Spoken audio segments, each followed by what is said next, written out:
Welcome to the Full Tracy Money Audio Commentary. This is Owen Tracy recording. It's 4:37 p.m. That is Central Time. Today is January 17th, and today being Friday, it's the big picture, long-term audio and video for the various different asset classes.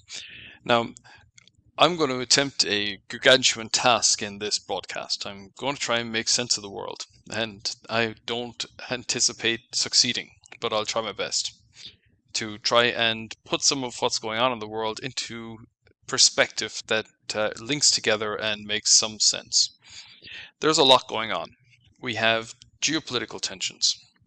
We have, and those can be enumerated. We have the ceasefire in Israel, and then there's the continuing war in Ukraine.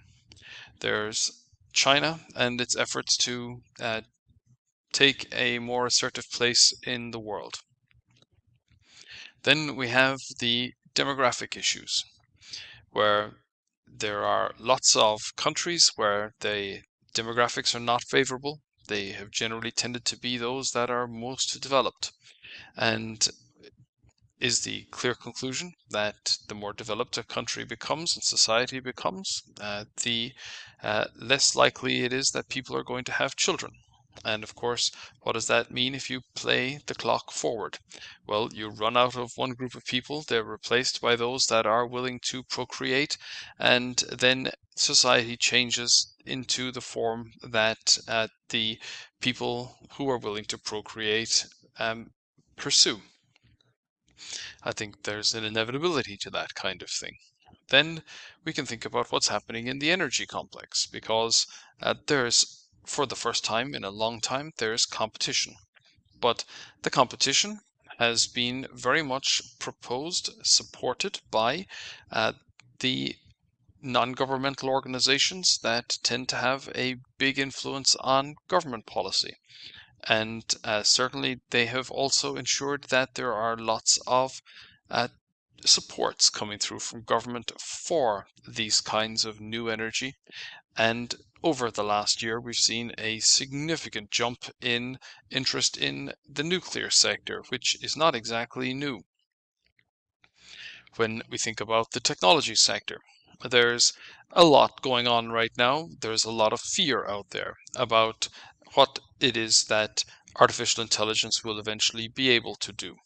And are we all going to be supplanted by AI bots? And certainly the way that Microsoft introduced Copilot into Word and Excel yesterday was rather interesting, or at least I downloaded the update for Windows yesterday, so I got it yesterday. Maybe other people got it earlier. But we're certainly in an interesting environment. And then we can think about the debt issues. And debt is obviously an important subject because yields had been going down for about 40 years. And since the last 2 years, they've been going up. So that's a big change. And it is a big move in the discount rate. And by the discount rate, it means that it is the rate over which every asset has to deliver a return to compensate investors for not investing in government bonds. And that hasn't been an issue for the last couple of decades because those returns from bonds, well, they were pretty much assured. You could make money from bonds because the capital appreciation, even if your yield was falling.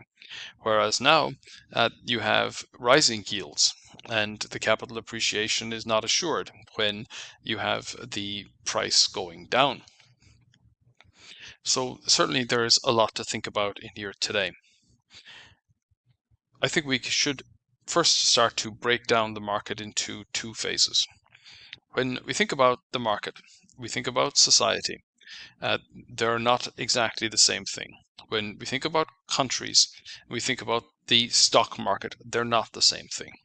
So even though there's a lot of questioning about the role of technology in the market, then that does not mean, or in the economy, that does not mean it will be reflected in the stock market. In fact, as companies successfully circumvent regulation, and as companies successfully introduce new technologies that